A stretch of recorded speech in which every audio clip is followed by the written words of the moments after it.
తథావివ సంపృక్తౌ వాగర్థ ప్రతిపత్తయే జగతః పితరౌ వందే పార్వతీ పరమేశ్వరౌ.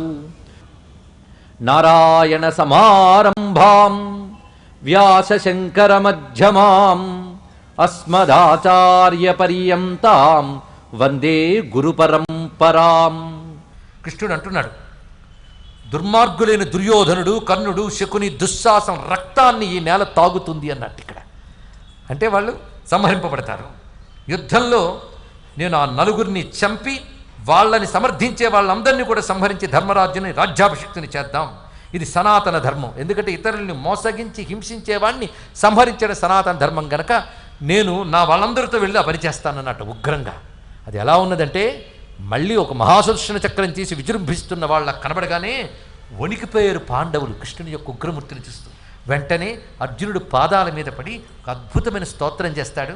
ఈ స్తోత్రంలో, స్వామి శాంతించవయ్యా, శాంతించు, మా ప్రతాపాలతో మేము విజయం సాధించేలా నువ్వు అనుగ్రహించాలి. పైగా నువ్వు సామాన్యుడివి కావు, నువ్వు తపస్సు ఏమిటో లోకానికి చూపించడానికి అవతరించిన ఒక మహావతారానివి అన్నాడు. ఇక్కడ అవతారం యొక్క లక్షణం చూపిస్తున్నాడు. ఏమిటా అవతారము అంటే వివరిస్తున్నాడు. లోక ప్రవృత్తి హేతు స్వమసి వ్యాసో మమాబ్రవీత్ క్షేత్రజ్ఞ సర్వభూతానాం ఆదిరంతశ్చ కేశవ నిధానం తపసాం కృష్ణ. గొప్ప మాట అన్నాడు. నువ్వు అన్ని తపస్సులకు నిధానము. కృష్ణుడంటే ఏమిటో తెలుసుకోవాలండి. తపో నిధానము నువ్వు అన్నాడు. ఎందుకంటే నువ్వు పూర్వావతారంలో తపస్సు అంటే ఏమిటో లోకానికి చూపించడానికి నువ్వు ఎత్తిన అవతారం ఒకటి ఉంది. ఎందుకంటే ఒక్కొక్క అవతారం ఒక్కొక్కటి చూపించింది. ధర్మమేమిటో చూపించింది రామావతారము, యజ్ఞమేమిటో చూపించింది వరాహావతారము, తపస్సు అంటే ఏమిటో చూపించింది నరనారాయణ అవతారం, అందులో నారాయణ అవతారం. అందుకే నారాయణుడు తపోనిధానము. నువ్వు గంధమాదన పర్వతం మీద 10,000 సంవత్సరాలు తపస్సు చేసావు.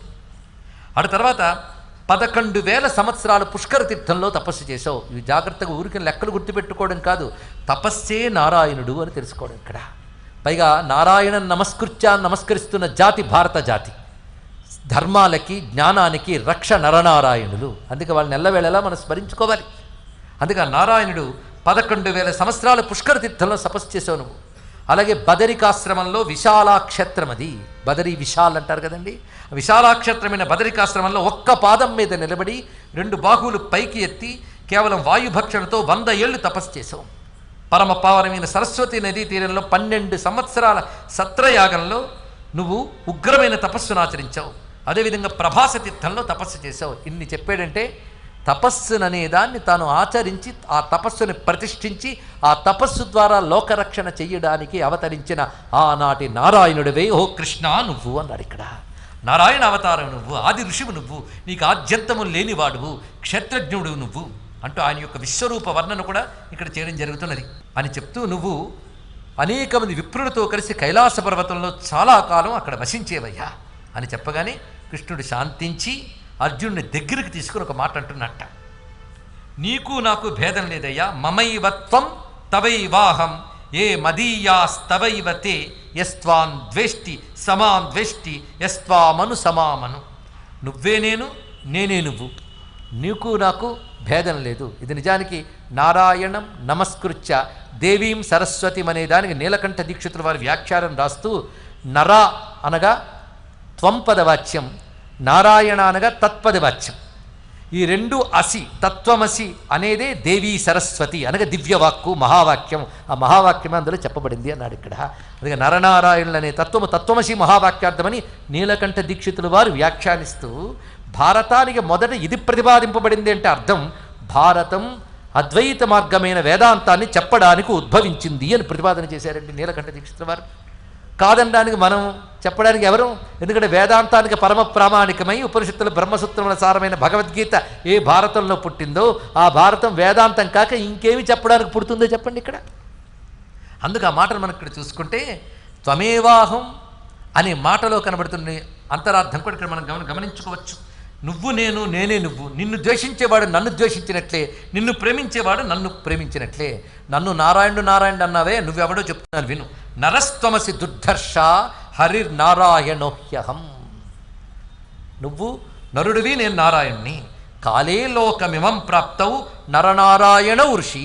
ఈ సమయంలో అవతరించవలసింది కనుక నరనారాయణ ఋషులు ఈ విధంగా అవతరించారు అని చెప్పగానే ద్రౌపది నమస్కరిస్తూ ఉన్నది. ఇక్కడ ఆ ద్రౌపది నమస్కరించినప్పుడు కృష్ణ పరమాత్మ విరాట్ రూప వర్ణన కనబడుతుంది. ఈ నువ్వు విరాట్ రూపుడవు అని పురుష సూక్తం అంతా అక్కడ శ్లోక రూపంలో కనబడుతుంది. ద్రౌపది చెప్తుంది, ఈ మాటల్ని వ్యాసుడు అసితుడు మొదలైన మహర్షులు నీ గురించి చెప్తూ ఎప్పుడు అంటూ ఉంటే నేను విని నిన్ను స్మరిస్తూ ఉంటాను, అది నీకు స్తోత్రం చేశాను అని. మధుసూదన, నాపై నీకున్న ప్రీతితో నా కష్టం నీకు చెప్పుకుంటున్నానయ్యా. నేను పడ్డ బాధ అంతా ఇంత కాదు, ఆ సభలో నాకు జరిగిన అవమానం. ఇన్నాళ్ళు ఆవిడ దుఃఖితురాలు ఉన్నది. ఆనాడు కనబడకుండా రక్షించిన పరమాత్మ కనబడగానే లోపలున్న దుఃఖమంతా భళ్ళును బయటకు వచ్చిందండి ఆ తల్లికి. ఆ ఆర్తితో చెప్తుంది, నిజానికి అందరూ మనవారు అంటారు కానీ నాకు తండ్రి కానీ తల్లి కానీ భర్తలు కానీ ఎవ్వరూ లేరయ్యా స్వామి, నా వాళ్ళు ఒక్కరు లేరు. ఉంటే నా పరిస్థితులు ఎవడు రక్షించాడు చెప్పు నన్ను? ఎవ్వరూ లేరు. పైగా ధాతరాష్ట్రులు అవమానిస్తున్నా సహిస్తూ ఉన్నారే, ఈ భూముడి గదాబలము ఈ అర్జునుడి గాంధీవము వ్యర్థం అవునా కదా, నువ్వే చెప్పు. ఎందుకంటే సమయానికి వినియోగింపబడినప్పుడు ఏమిటి చెప్పు. పైగా పాండవులు ఎవరు శరణుజొచ్చినా వాళ్ళని రక్షిస్తారే, అంత ఆర్తితో నేనున్నప్పుడు నన్ను రక్షించలేదు వాళ్ళు. ఇలాంటి దుఃఖంలో ఉన్నాను. పైగా దుర్యోధనుడు ఇంకా బతుకున్నాడంటే అది భీమసేనుడికి అవమానము, అర్జునుడికి అవమానం కాదా చెప్పు. ఈ బాధంతా ఎందుకు చెప్పుకుంటున్నానంటే సంబంధాత్ గౌరవాత్ సాక్షాత్ ప్రభుత్వేనైవ కేశవ. నీకు నాకు ఉన్న అనుబంధం వల్ల, నీపై నాకున్న గౌరవం వల్ల, నీకు నాపై ఉన్న సఖ్యభావం చేత. సఖ్యభావము అంటే విశ్వాసము, ఆపదలో కూడా విడిచిపెట్టని లక్షణము. ఇది తెలుసుకోవాల్సింది ఇక్కడ. సాక్షాత్ ప్రభుత్వేనైవ, రక్షించగలిగిన సమర్థత నీకున్న కారణంగా ఈ 4 నీకున్నాయి గనక నేను నీకు ఈ మాట చెప్తున్నాను అంటే. ఏడుస్తోంది ద్రౌపది. ఎలా అంటే ముఖాన్ని 2 చేతులతో కప్పుకుని వలవల ఏడుస్తుంటే తలని మరి కృష్ణుడు అంటున్నాడు, నువ్వు ఏమీ విలపించకు సుమా, నీ దుఃఖమంతా వాళ్ళ నాశనం కోసమే, బాధపడకు. నీకు ఈరోజు మాట ఇస్తున్నాను, ఆకాశం కింద పడ్డా, హిమవత్ పర్వతం కరిగిపోయినా, భూమి ముక్కలైనా, సముద్రాలు ఇంకిపోయినా జరిగే విషయం ఏంటంటే ఆ కౌరవ హతకులు మరణిస్తారు. పైగా నేను చెప్పిన మాట ఎప్పుడూ వ్యర్థం కాదు సుమా అన్నట్టే. నమే మోఘం వచో భవేత్ సత్యకామ సత్య సంకల్ప అని పరమాత్మకి ఉపనిషత్తు చెప్తోంది. అంటే ఆయన అనుకున్నది నెరవేరి తీరుతుంది. ఎప్పుడైతే ఈ మాట చెప్పాడో వెంటనే అర్జునుడు కూడా, ఓ వరవర్ణిని ద్రౌపది నువ్వు దుఃఖపడకు, మధుసూదనుడు ఏం చెప్పాడో జరుగుతుంది అని చెప్పారు. అటు తర్వాత ధృష్టద్యుమ్నుడు కూడా, ద్రోణిని చంపడానికే పుట్టినవాడిని నేను, అదేవిధంగా భీష్మ పితామహుని పరిమార్చడానికై ఉద్భవించినవాడు శిఖండి. ఇక భీమసేనుడు దుర్యోధనుడిని మొదలైన వారిని ఎలాగూ సంహరిస్తాడు, అర్జునుడు కర్ణాదుని సంహరిస్తాడు, బలరామకృష్ణుని ఆశ్రయించిన అందరూ జయం సాధిస్తారు సుమా అని వీరందరూ కూడా ద్రౌపదికి ఓదార్పు పలుకుతూ పాండవులకి ధైర్యాన్ని ఇచ్చారు. అప్పుడు కృష్ణ పరమాత్మ యుధిష్ఠిరునితో ఒక అద్భుతమైన మాట అంటున్నాడు. నైతత్ కృచ్ఛ్రమనుప్రాప్తో భవాన్ స్యాద్ వసుధాధిప యద్యహం ద్వారకాయాం స్యాం రాజన్ సన్నిహిత పురా. నిజానికి నేను ద్వారకలోనే ఉండి ఉంటే నువ్వింత కష్టం పొందేవాడివి కావు అన్నారు ఇక్కడ. అంటే కృష్ణ పరమాత్మ నిజానికి ఆ సమయంలో ఎక్కడున్నాడు ఇది తెలియాలి. మరి ద్రౌపది ఆ సమయంలో వస్త్రాపరణం జరుగుతున్నప్పుడే కృష్ణ ద్వారకావాసిన్ అన్నది, విశ్వాత్మన్ విశ్వభావన అని మరొక మాట అన్నది. ద్వారకలో ఉంటున్నటువంటి ఓ లీలామూర్తి తత్వతః విశ్వవ్యాపకుడు నువ్వు అని కీర్తించింది. ఇప్పుడు నీకు దగ్గరగా నేను లేను, ద్వారకలో లేను అని. నిజానికి రాజసూయ యాగం ఇంద్రప్రస్థంలో చేసిన తర్వాత కృష్ణ పరమాత్మ అక్కడి నుంచి ద్వారకకు వెళ్ళాడు అని మనం చదువుకోవడం వినడం జరిగినది. అది గట్టిగా నొక్కి కూడా ఎందుకు చెప్పుకున్నామంటే జీవితానికి పిలిచేటప్పుడు మాత్రం కృష్ణ పరమాత్మ అక్కడ లేడు. అది విదురుడు వచ్చి యుధిష్ఠిరుని పిలిచినప్పుడు కానీ, జీవిత క్రీడ జరుగుతున్నప్పుడు కానీ కృష్ణ పరమాత్మ లేడు. కృష్ణ పరమాత్మకి తెలియని స్థితిలో ఆయన లేనప్పుడు జరిగింది. అయితే ఇక్కడ ఒక మాట ఏమిటంటే, ఒకవేళ నేను ద్వారకలో ఉండి ఉంటే అంటే అప్పుడు సమయంలో ద్వారకలో కూడా లేడు అనమాట కృష్ణ పరమాత్మ. ఇటు ఇంద్రప్రస్థంలో లేక అటు ద్వారకలోనూ లేడు. పైగా ఒకవేళ నేను నీకు దగ్గరగా ఉండి ఉంటే ఆ ధృతరాష్ట్రాదులు పిలవకపోయినా నేను వచ్చేవాడిని, జూదం వల్ల ఎలాంటి దోషం ఉంటుందో వివరించేవాడిని, అక్కడున్న పెద్దవాళ్ళందరికీ కూడా జీవితం యొక్క అనర్థాలన్నీ చక్కగా చెప్పి ఆపించేవాడిని. ఏవైనా తేడా వచ్చి ఉంటే అక్కడ ఉన్నటువంటి దుర్యోధనాలకు గట్టి బుద్ధి చెప్పేవాడిని అని చెప్పాడు. ఇక్కడ మనం కొంచెం ఆలోచించవలసిన అంశం వ్యాఖ్యాతలు గొప్పగా అందించారు. నేను అక్కడ లేను గనక ఇంత జరిగింది. ఇందులో ఒక నిజమే, కృష్ణ పరమాత్మ అక్కడ ఉంటే అధర్మం జరగనివ్వడు, ఇంతదాకా వచ్చేది కాదు అది. అంతేకాదు మరి అక్కడ ద్రౌపది పిలిచినప్పుడు కృష్ణుడు ఉన్నాడా? ఇది మనం తెలుసుకోవాల్సినది. నేను ఉంటే ఇలా జరిగేది కాదు అన్నప్పుడు మరి అక్కడ లేనప్పుడు ద్రౌపది పిలిస్తే కృష్ణ పరమాత్మ ఎలా వచ్చాడు?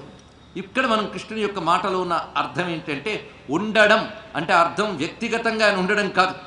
ఆయన ద్వారకలో ఇంద్రప్రస్థంలో ఉంటేనే ఉన్నట్లా. అందుకే గొప్ప మాట ద్రౌపది నోట పలికింది, విశ్వాత్మన్ విశ్వభావన అని. ఇక్కడ ఆయన సర్వవ్యాపకుడు. మరి నేను లేను గనక అలా జరిగిందంటే అర్థం ఏంటి? నేను ఆ సభలో లేనని, ద్వారకలో లేనని, ఇంద్రప్రస్థంలో లేనని కాదు, ఆ సమయంలో నీ స్మరణలో నేను లేను గనక. ఇది దీని యొక్క అంతం. ఆ సమయంలో నువ్వు తలంచుకోవాలి. అది ఇక్కడ భగవంతుడు సర్వవ్యాపకుడు, కానీ పట్టుకోగలగాలి. అది తెలుసుకోవాల్సింది. అక్కడ విద్యుత్ ఉందండి, దానికి కావాల్సిన హోల్డర్ ఉంది, మీరు అందరూ బల్బు పెట్టాలి, అది వెలుగుతుంది అక్కడ. అలా భగవంతుడు సర్వవ్యాపకుడు, నువ్వు స్మరణతో ఆయన అనుసంధానం చేసుకో. అందుకే ఇక్కడ ఇందులో ఉన్న ఆంతర్యం అది. పైగా భగవత్ స్మరణ కలిగినప్పుడు బుద్ధికో స్పష్టత కూడా వస్తుంది. ధియో యోన ప్రచోదయాత్ అన్నారు. ఇక్కడ బుద్ధిని ప్రేరేపించేవాడు ఆయన. అందుకు ఈ మాటలో దాగిన ఆంతర్యాన్ని పెద్దలు ఇలా వ్యాఖ్యానిస్తారు. ఈ విధంగా తాను చెప్పి, ఏమైనప్పటికీ కూడా నేను ఆ సమయంలో సాల్వునితో యుద్ధం చేస్తూ ఉన్నాను అన్నాడు. ఇక్కడ ఆ సాల్వునితో యుద్ధం అనేది చాలా విశేషమైనది. అతడు తపస్సు ద్వారా ఒక భవ్యమైన విమానాన్ని సంపాదించుకున్నాడు. ఆ విమానం ఒక నగరం అంతా ఉంది ఆ సాల్వుడికి. సౌభము అని దాని పేరు. దానితో ద్వారక మీదకి దండయాత్రకు వచ్చాడు. ఎప్పుడైతే కృష్ణ పరమాత్మ రాజసీయాగానికి ఇటు వచ్చాడో ఆ సమయంలో అతడు దండయాత్రకు ఇక్కడికి వెళ్ళాడు. అప్పుడు ఎదుర్కొన్న వాళ్ళ ప్రద్యుమ్నుడు మొదలైన వారు ఉన్నారు. ఆ తర్వాత కృష్ణ పరమాత్మ అతడు యుద్ధం చేస్తూ చాలా దూరం వెళ్ళాడు. ఆ యుద్ధంలో అప్పుడు ఆ సాల్వ సంహారం జరిగింది. ఈ సాల్వుని సంహరించే సమయంలోనే కరుష దేశానికి అధిపతి అయినటువంటి దంతవక్తులను కూడా సంహరించాడు కృష్ణ పరమాత్మ. ఎందుకంటే శిశుపాల దంతవక్తులు ఈ ఇద్దరే పూర్వపు జయ విజయులు. శిశుపాల వధ ఎలాగో చెప్పుకున్నాం. ఈ సమయంలోనే దంతవక్తులు కూడా సంహరించడం జరిగింది. నేను ఆ యుద్ధంలో ఉన్న కారణంగా నేను అప్పుడు ద్వారకలో లేను అనే విషయాన్ని ఇక్కడ ప్రస్తావన చేయడం జరిగింది. ఇక్కడ మొత్తం సాల్వుని వధ ఇత్యాది వృత్తాంతములన్నీ కూడా కృష్ణ పరమాత్మ వివరంగా చెప్తాడు. ఆ తర్వాత వీరందరినీ ఊరడించి అక్కడ ఉన్నటువంటి అభిమన్యుని, సుభద్రని కూడా తనతో పాటు ద్వారకకు తీసుకువెళ్తాడు కృష్ణ పరమాత్మ. ఇంకా అక్కడ ఉన్నటువంటిది పంచ పాండవులు, ద్రౌపది. అంత మాత్రమేనా? నేను శ్రద్ధగా విన్న వాళ్ళు గుర్తుపెట్టుకుని చెప్పాలి. అనేక మంది విప్రులు, వేదవేత్తలు ఉన్నారు, వాళ్ళు అక్కడ ఉన్నారు. ఆ విధంగా ఆ తర్వాత ద్వైతవనానికి, ఆ కామ్యక వనం నుంచి ద్వైతవనానికి పాండవులు ప్రయాణం చేశారు. ఆ సమయంలో వెళుతున్నటువంటి వాళ్ళ యొక్క దైన్యావస్థను చూసి, అంటే మహాక్షత్రియులై గొప్ప పాలకులై ఇటువంటి దీనస్థితిలో వెళుతున్నందుకు ఆ వనంలో వాళ్ళు కొంతమంది బాధపడ్డారని చెప్పారు. ఈ సమయంలో విశేషంగా మార్కండేయ మహర్షి అక్కడికి విచ్చేస్తాడట. ఈ మార్కండేయ మహర్షి యొక్క పాత్ర వనపర్వంలో చాలా అద్భుతంగా ఉంటుంది. 2 పర్యాయాలు వస్తాడు. మొదటి పర్యాయం వచ్చినప్పుడు మాత్రం గొప్ప మాట చెప్తాడు. ఆ వచ్చినప్పుడు మందహాసం చేస్తూ ఉంటాడట మార్కండేయుడు. అప్పుడు నమస్కరిస్తాడు యుధిష్ఠిరుడు పాండవుడితో సహా. ఆ మార్కండేయుడు నవ్వుతూ ఉంటే ఉండబట్టలేక ఒక మాట అడుగుతాడు యుధిష్ఠిరుడు, నువ్వేమిటి అందరు ఋషులు నన్ను చూసి జాలిపడుతూ ఓదారుస్తుంటే నువ్వు నవ్వుతూ ఉన్నావే అని అడిగాడు. ఆయన గొప్ప మాట చెప్పాడు, నాకు ఆనందము దుఃఖము 2 ఉండవయ్యా అని చెప్పాడు ఆయన. ఎందుకంటే వాళ్ళు ద్వంద్వాతీతమైన స్థితిలో ఉన్నవారు. కానీ ఒక్కటి నాకు గుర్తుకొస్తున్నది, నువ్వు ఇక్కడ నాకు నమస్కరిస్తున్నప్పుడు, నిన్ను చూస్తున్నప్పుడు నాకు దశరథనందనుడైన రాముడు గుర్తొచ్చాడు అన్నాడు. ఇక్కడ నేను ఆ రామచంద్రమూర్తిని చూశాను, ఋష్యమూక పర్వత సానువుల్లో తిరుగుతున్నప్పుడు చూశాను. ఒక్కటి గట్టి మాట నీకు ఈరోజు నేను బోధిస్తున్నది ఏమిటి అంటే, బలముంది కదా అని ఏ ఒక్కడు అధర్మం చెయ్యరాదు. ఇది మాట, గొప్ప మాట చెప్పాడు. ఇక్కడ మార్కండేయుడు కొన్ని శ్లోకములు చెప్తాడు. ప్రతి శ్లోకానికి చివరి ఈ మాట వస్తుందని, బలముంది కదా అని అధర్మానికి ఎవడు సాహసించకూడదు. బలం అనేది శారీరక బలమే కాదు, ధనబలం, జనబలం, ఇవన్నీ బలమే. ఏది దగ్గరున్నప్పటికీ కూడాను ఇంకా నాకేముంది అని అధర్మం చేయడానికి ఎవడైనా సిద్ధమవుతాడు. అలా సిద్ధమవరాదు. ఎందుకంటే బలం ఉన్నవాళ్ళు కూడా తాము ధర్మానికి లొంగి అధర్మాన్ని నిగ్రహించుకుని కష్టాన్ని కొని తెచ్చుకున్న వాళ్ళు ఉన్నారు. అందుకే మహాబల సంపన్నులై కూడా వారు ధర్మమును పట్టుకున్నారు కానీ బలాన్ని పట్టుకోలేదయ్యా. అలా బలాన్ని పట్టుకోకుండా ధర్మాన్ని మాత్రం పట్టుకున్నవాడు రామచంద్రమూర్తి. ఆ కారణం చేత కేవలం సర్వ పరాక్రమవంతుడైన సర్వ సమర్థుడైనప్పటికీ కూడా కేవలం ధర్మమునందు నిష్ఠ కలిగి వనవాసం చేశాడు. ఇలాంటి వాళ్ళు పూర్వీకులు ఎంతమంది ఉన్నారో వరుసగా చెప్తారని ఇది ఒక చరిత్ర. అంటే ఇప్పుడు ధర్మరాజు పాటిస్తున్న ధర్మం ధర్మరాజుతోనే మొదలు కాలేదు, ఇది పరంపరాప్రాప్తమైన సత్పురుషుల ధర్మం అని చెప్పడం ఎందుకు గొప్ప విశేషం. అలా నువ్వు సర్వసమర్థుడైనప్పటికీ, నీ తమ్ముళ్ళు కూడా సర్వసమర్థులైనప్పటికీ బలముంది కదా అని ధర్మవిరుద్ధంగా ప్రవర్తించకుండా మీరు ధర్మాన్ని అంటిపెట్టుకున్నందుకు చాలా సంతోషించాను. అలాంటి ఆనందంతో నవ్వాను. ఈ సుఖదుఖాలు ఏమిటి వస్తూ ఉంటే పోతూ ఉంటాయి. కనుక ఇక్కడ గమనించవలసింది ఏంటంటే గొప్ప జీవితం అంటే ఏమిటి అంటే సుఖంగా బ్రతకడం కాదు, ధర్మంగా బ్రతకడం. ఇది తెలుసుకోవాల్సినది. భారతం కానీ రామాయణం కానీ ప్రపంచానికి అందిస్తున్న గొప్ప సందేశం ఏంటంటే గొప్ప జీవితం అనగా సుఖజీవనం కాదు, ధర్మజీవనము. ఇదే మార్కండేయుడి మాటల సార్. నిజానికి ఇక్కడే కథ ఏమీ లేదండి, మహర్షి యొక్క ఉపదేశం ఉంది. సాధారణంగా మన లోకంలో ఏమనుకుంటాం, మన పిల్లలు ఎదగాలి అన్నప్పుడు బాగా సంపాదించాలి, బాగా ఆస్తిపాస్తులు తెచ్చుకోవాలి, ఇదే అనుకుంటాం. కానీ నిజమైన తల్లిదండ్రులైతే మా పిల్లవాడు ధర్మబుద్ధి కలిగి ఉండాలి అని కోరుకోవాలండి. ఎందుకంటే ఈ వ్యాసుడే ఒక చోట ఎంత ఆర్తితో చెప్తాడో, మహాభారత హృదయం వ్యాసుడికి చెప్తాడు. ఊర్ధ్వబాహుర్విరోమ్యేష నహి కశ్చిత్ శృణోతి మాం ధర్మార్థశ్చ కామశ్చ సకిమర్థర్న సేవ్యతే. ఎంత ఆర్తితో చెప్తున్నాడు చూడండి. ఇక్కడ వ్యాసుని హృదయాన్ని అర్థం చేసుకోవాలి. ఊర్ధ్వబాహు విరోమ్యేష, రెండు చేతులు పైకి ఎత్తి అరుస్తున్నానయ్యా, ఒక్కరూ నా మాట వినరేం. ఇది చెప్తున్నాడు. నహి కశ్చిత్ శృణోతి మా, ఒక్కరూ నా మాట వినరేం. ఏమిటంటే ధర్మము ద్వారానే అర్థము కామము సంపాదించాలి, సంపాదించగలం. అలాంటి ధర్మాన్ని మీరు ఎందుకు సేవించరు, ఇది చెప్పాడు ఇక్కడ. లోకల్లో మన పురుషార్థాల్లో ధర్మ అర్థ కామములు, మోక్షం గురించి తర్వాత ఆలోచిద్దాం. మొదటి దానికే మొగుడు లేడు, కడదానికి కళ్యాణం అని. ఇంకా ధర్మం గురించే లేనప్పుడు మోక్షం గురించి ఎక్కడండి ఇక్కడ? అర్థకామాలు సంపాదించడానికి ప్రతివారం తాపత్రయపడుతున్నాం. ఇక్కడున్న పెద్దలు కూడా ఒక్కసారి ఆలోచించండి. మన పిల్లలు అర్థకామాలు సంపాదించితే చాలు అనుకున్న తల్లిదండ్రులే కానీ మన పిల్లలు ధర్మం సంపాదించాలనుకున్న తల్లిదండ్రులు ఎంతమంది ఉన్నారండి? అలాంటి తల్లిదండ్రులు ఉంటే ఆ తల్లిదండ్రులు ఉన్న దేశం పేరు భారతదేశం అనాలి. ఇక్కడ ధర్మం కావాలి, అది ప్రధానం. పిల్లలకు అది అందించేమా మనం? శూన్యం. ఇది ఆలోచించుకోవాల్సినది. నిజానికి సుఖంగా బ్రతకడమే గొప్ప జీవితమే అయితే దుర్యోధనుడు రావణాసురుడు హీరోలు అయ్యేవారండి ఇక్కడ. అవునా లేదా? వాళ్ళు హీరోలు కాలేదే. మరి హీరోలు ఎవరయ్యా అంటే కష్టంలో బ్రతికిన వాళ్ళు, కష్టాన్ని కోరి వరించిన వారు. కష్టాన్ని తొలగించగలిగే సమర్థత ఉన్నప్పటికీ ధర్మబద్ధులై కష్టాన్ని కోరి వరించుతూ కష్టానికి దుఃఖపడకుండా ధర్మంలో ఉన్నాం గనక ఇష్టంగా కష్టాన్ని స్వీకరించిన మహాత్ములు.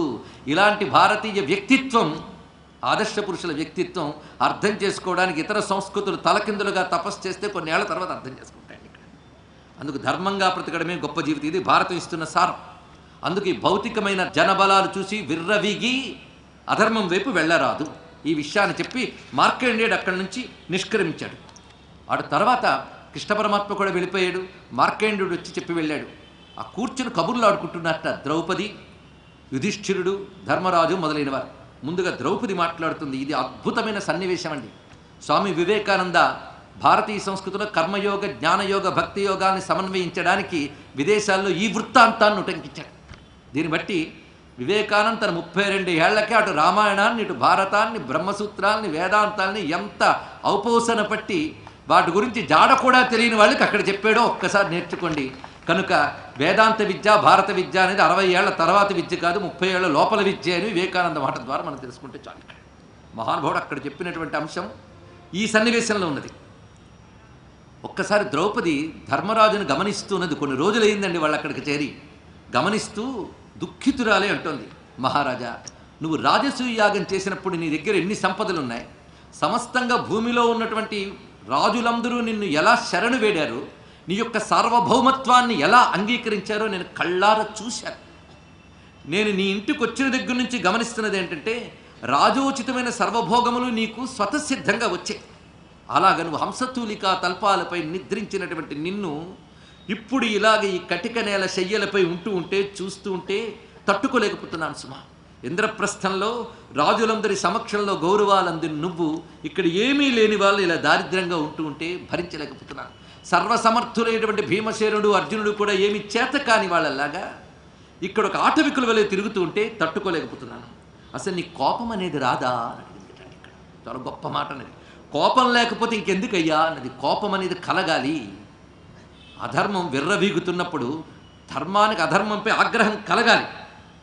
నీ కోపం లేనప్పుడు నీ సోదరులు వీరి పట్ల నీకు ఎటువంటి సానుభూతి కూడా కలగస్తుమా. నీకు శత్రువుల పట్ల ఎటువంటి కోపం కలగడం లేదు. అది ముఖం చూస్తేనే తెలుస్తున్నది. ఎప్పుడు ప్రశాంతంగా ఉన్నావు. కానీ ఇంత కాని పని చేసిన వాళ్ళపై ఎలాగ నువ్వు తిరిగి ప్రతీకారం చూపించాలి, పరాక్రమం చూపించాలి అనే విషయం ఏమో ఆలోచిస్తున్నట్టు కూడా కనిపించట్లేదు. పైగా పరాక్రమం చూపకుండా కేవలం సహనంతో ఉంటూ ఉంటే అటువంటి వాడిని సర్వప్రాణులు తిరస్కరిస్తారు సుమా అంటూ ఈమె ఒక ఇతివృత్తాంతాన్ని చెప్తుందండి ఇక్కడ. నిన్న ఎలాగైతే విదురుడు ఒక వృత్తాంతాన్ని చెప్పాడో ఈమె కూడా ఒక వృత్తాంతాన్ని చెప్తుంది. ఆ తర్వాత యుధిష్ఠిరుడు గొప్ప మాట చెప్తున్నాడు. ఈ మాట చెప్పినప్పుడు కోపం ఉండాలి అని ఆమె చెప్పినప్పుడు సమాధానం ఎలా చెప్పాలి? నాకే చెప్తావా కోపం ఉండాలని అని కోపంగా అనలేదని అని చాలా సౌమ్యంగా సమాధానం చెప్పాడు. నువ్వు అంటున్న మాట చాలా తప్పు సుమా. ఎప్పుడైనా ఏ నిర్ణయమైనా కోపంతో తీసుకురాదు. ఇది తెలుసుకోవాల్సినది. జయం ఎప్పుడైనా మృదుత్వం సాధిస్తుంది, సాత్వికత సాధిస్తుంది, కానీ కోపం సాధించదు. కోపం వచ్చిన వాడు పాపం చేస్తాడు. కోపం ఉన్నవాడు గురువులనైనా చంపడానికి వెనకాడాడు సుమా. కోపంతో మాట పరుషమవుతుంది. వాక్కు పరుషమైతే అది చేసే పాపం అంతా ఇంత కాదు. పైగా క్రుద్ధుడు గురువులనైనా సంహరిస్తాడు, తనను తానైనా చంపుకుంటాడు. ఇది తెలుసుకోవాల్సిన ప్రధానమైన అంశం. సహనంతో వ్యవహరించిన వాడే తనని తాను కాపాడుకుంటాడు, తాను అందరినీ కాపాడగలుగుతాడు. ఈ మాట చాలా విశేషమైన అంశం చెప్తున్నాడు ఇక్కడ. అందుకే ఎప్పుడైనా నిర్ణయాధికారం తీసుకున్నప్పుడు ఆగ్రహావేశాలు కూడదండి, ఆలోచన ఉండాలి. అందుకే జితక్రోధ అనే విషయం రాముడి గురించి చెప్పారు ఇక్కడ. ఆ రాముడు సచనిత్యం ప్రశాంతాత్మ అని వాల్మీకి వర్ణిస్తాడు. నిత్య ప్రశాంత చిత్తం కలిగిన వాడే పరాక్రమాన్ని ప్రకటించడానికైనా అర్హుడవుతాడు సుమా. క్రోధంతో ఉన్నవాని పట్ల కోపం వహించకుండా సహనంతో ఉన్నవాడే అందరినీ రక్షించగలడు అన్నాడు. అంటే క్రోధాది దుర్గుణాలు దుర్యోధనుడికి వాళ్ళకు ఉన్నాయి, వాళ్ళు ప్రకటించారు, కానీ నేను సహనంతో ఉన్నాను సుమా. మృదుర్భవత్యవజ్ఞాత తీక్ష్ణాదు ద్విజతే జన కాలే ప్రాప్తే ద్వయం చేతత్ యో వేద సమహీపతి. గొప్ప మాట అన్నాడు ఇక్కడ. సహనంతో ఉన్నటువంటి వారిని లోకులు అవమానిస్తారు, కోపంతో ఉన్నవాడి విషయంలో అందరూ భయపడతారు. అందుకే పూర్తి సహనము చెడ్డదే, కోపము చెడ్డదే, సమయానికి తగ్గట్లుగా ప్రవర్తించాలి. ఈ మాట ద్రౌపది మాటల్లో కూడా ధ్వనించింది. అందుకే ఆ మాటను చూపిస్తూ ఎప్పుడైనా సరే క్రోధం కలగడం సహజం. ఎవరికి కలగదండి? ధర్మవిరుద్ధంగా తనకి ఇష్టం కాని విధంగా జరిగినప్పుడు ప్రతివాడికి కోపం కలుగుతుంది. ఎందుకంటే కామయేష క్రోధయేష రజోగుణ సముద్భవ. మనలో ఉన్న రజోగుణ స్వభావం వల్ల, ఎందుకంటే త్రిగుణాతీతులం కాము, అదేవిధంగా శుద్ధ సత్వగుణం ఉన్నవాళ్ళము కాము, అందరూ కూడా 3 గుణాలతో ఉన్నవాళ్లే.